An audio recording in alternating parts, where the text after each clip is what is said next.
मामा आज को पत्र रेडी कर देलुनी कोन है छी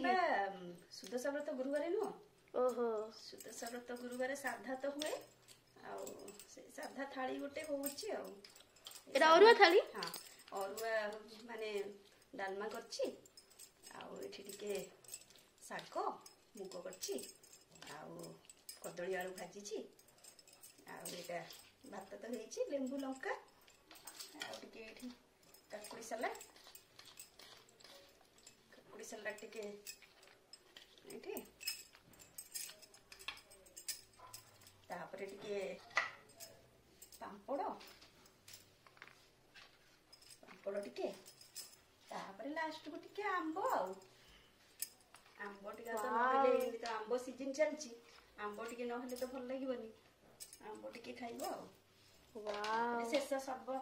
सभा शेष रे पानी ग्लास रेडी हो गला खाइबा हमर अरुआ थाली चलंतु अरुआ थाली रेडी लेबुटा टिके चुपुड़ी दबा चुपुड़ी छी आ टिके चुपुड़ी दबा खाइ दबा तापरे